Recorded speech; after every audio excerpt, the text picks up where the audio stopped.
What's going on, everybody? It's Studio here, and today I'm bringing you a Spider Arachyr Cop Spider build guide. And this build is insanely strong, and this video is made to show you just how incredibly strong and fun this new build is. So let's get into it, shall we? So what you see here is me doing a GR 100 on the new Spider Arachyr Cop Spider build, and it is just incredible. I made this character in about 30 minutes. It has like 10k main stat. There's no anything except the weapon. You can make this character on day 1 of the season, I'm sure of it. So as you can see, you can just jump in and just start killing stuff immediately. Now this build can do speeds in about 3 to 3.5 minutes, and there's probably also some other builds you can go even faster, but this works really well. And the scaling is just incredible. You can go really high with this as well if you wanted to. Basically the way the build works now is that you jump in, you want to find some elites or some packs, and you want to start gathering together with your tornado, and then you want to start throwing corpse spiders at them. And of course you want to keep your cooldowns on, so your big bad voodoo and your soul harvest to gain the stacks. We're also using local swarm to proc our extra damage from all the other items that I will show you later. So basically find some monsters, pop all your cooldowns, get them together with a tornado, and then just start spamming your corpse spiders at them. And all your damage comes from their pets, i.e. the corpse spiders. So how does this work? Well, now the 2-piece has been changed, so you summon a permanent spider queen connected to you with an infested thread. Enemies caught in the thread are infested. Corpse spider attacks against infested enemies inflict the same damage to all infested enemies. So basically you deal a massive amount of area effect damage. The spider queen is commanded to move where you cast your corpse spiders, and corpse spiders now spawn with health. So basically this tether that you see is actually connected between you and the spider, and enemies caught in between is gonna get this dot. Now this dot lasts forever from what I've tested, and it lasts while you're still engaged with the enemy. So if you run away too far, then you will lose the debuff, but as long as you're within range of them, you will have this debuff on the enemies forever, and therefore also doing all the damage done to all enemies around it. Now the foreset. The spider queen now leaves behind webs that last for 15 seconds and slows them. So you get a permanent slow. You also proc your Bayonetta trap. Infested enemies remain infested while in the web, and you take 75% reduced damage while in the web and for 4 seconds after. So you get a massive damage reduction from this. This is really nice because Witcher is usually quite squishy, so you get a really big damage reduction buff from this. And the 6-piece, the damage of your creature skills,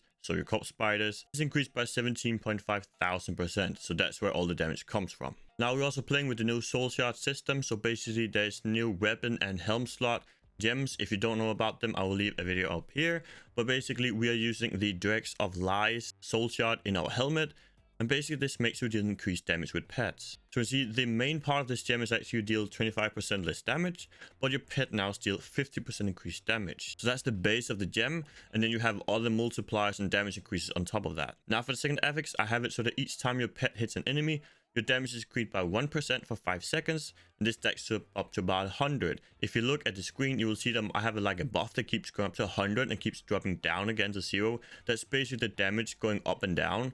So it goes to 100 and go back down again. So this is also a very big multiplier. On the other soul shard we have in the helmet is the Sliver of Terror. So basically you gain attack speed and critical strike chance by 7% for each skill on cooldown. And as you can see, we have quite a few skills on cooldown. We usually have at least 3 or 4 skills on cooldown, so it's a big damage increase. And the second line, your cooldowns are increased by 25%. Now that's a debuff, but for every skill on cooldown, you take 12.5% reduced damage and deal 25% increased damage. That's a massive percent of damage reduction and multiplier for damage. So that makes it all worthwhile. So as you can see, all our damage comes from our corpse spiders, so we are buffing them as much as we possibly can with the new items, with the new set. Now with the current version of this build, it is actually going to be able to clear 150 when season 25 launches. I'm not saying I can do it with my 10k main stat, but it is at least going to be possible for the players that play a lot. And it's just a lot of fun, and it's always exciting to have a new build like this. Now for the gear, as our weapon we are using the Spider Queen's grabs. So basically we have a secondary effect here that can roll from 600 to 800. Corpse spiders deal an additional 600 to 800 damage and release a weapon impact that slows enemies by 80%.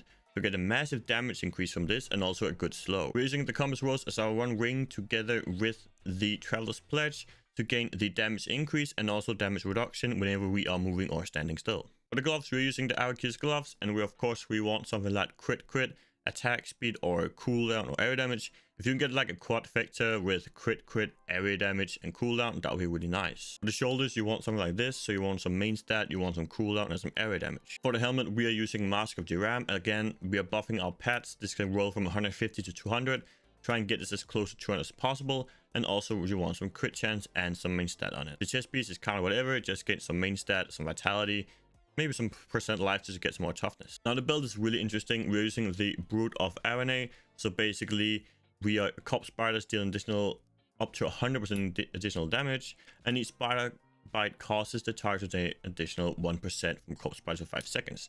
This stacks up incredibly fast, and for something like a Rift Guardian, this completely melts it. And on your build, you want some cop spider damage and main stat. On your legs, make sure you have the cop spider damage and also main stat. Boost is kind of whatever, just try and get some defensive stats on it. Traveler's Pledge, you would ideally want elemental damage crit. For the race guards, we're using Lacumba's Ornament. This is another massive damage reduction multiplier, so basically reduce all your damage taken by 60%. If your soul harvest has at least 1 to 3 stacks, you want to make sure you get this down to 1. That's very important, because then you will always have this buff even on the Rift Guardian. For the other wing, we're using Ring of Emptiness. This is another massive damage increase to our pets, 250 to 300%. Get this as close to 300 as possible, and then you want some crit or some damage on it. For offhand, we're using the Shukrani's Triumph. Basically, we have another damage increase. This is not to cop spider specifically, but more to Spirit Walk. So after the initial duration of Spirit Walk ends, it will continue to last until you attack 3 times or until enemies within 20 yards of you. Attacks while in the Spirit Realm deals up to 100% increased damage. This is massive, and that's also why you want to keep spamming your Spirit Walk even in combat, because you want to gain this big damage increase. And for the stats, you want something like some crit chance, some area damage, some cop spider damage. Now for our spells, we are using Locust Swarm with Cloud of Insects. This is basically just to proc all our multipliers. So for something like our Ring of Emptiness, you need to have Horn or Locust Swarm on them. So we here have Locust Swarm with Cloud of Insects to proc the damage increase from that. Now our main damage is cop spiders. I'm using Leaping Spiders, so the poison version. You can also very easily go with Widowmakers and play the physical version as well. Now we're using Big Bag Voodoo with Slam Dance, just a massive damage increase, so that's always nice. We're also using Soul Harvest with Language, so basically another damage reduction buff. That's very nice to have. We're using Spirit Walk with Jaunt. That's basically just to get around, but also to proc our damage increase from our offhand. We're using Piranhas with Tornado, basically just be able to clump the monsters together, then start throwing your cop spiders at them. For the passives, we are using Swarm with Attunement, so basically gain more damage reduction. We're also using Grave Injustice. This is basically just to get a massive amount of cool reduction whenever an enemy dies. So especially for speeds, this is really nice because you kill things constantly, and therefore you gain a ton of cooldown reduction, and you can spam your spells a lot more. Using Confidence Ritual, basically another damage increase. We're also using Creeping Death. This basically just makes it so a Locust Swarm lasts forever. That's nice because we don't want to keep spamming it because we do have a limited amount of mana. Now for the cube, in the weapon slot, we are using Echoing Fury. This is basically a big damage increase because it gives a lot of attack speed, and that works really well with primary attacks. You could also go with something like Wormwood if you want to have your Locust Swarm being caused automatically and you don't want to deal with it. Farm slot, we're using Depth Diggers.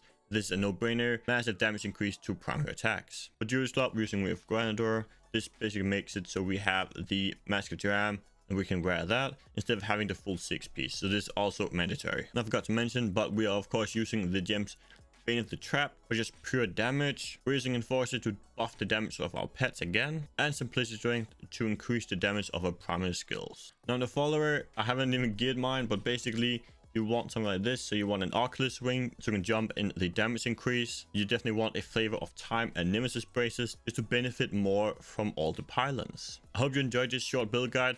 I really recommend trying this build. It is a lot of fun, and I can't wait to see what it's going to perform like in Season 25. What do you think about this new build? Leave a comment down below, and I'll see you in the next video.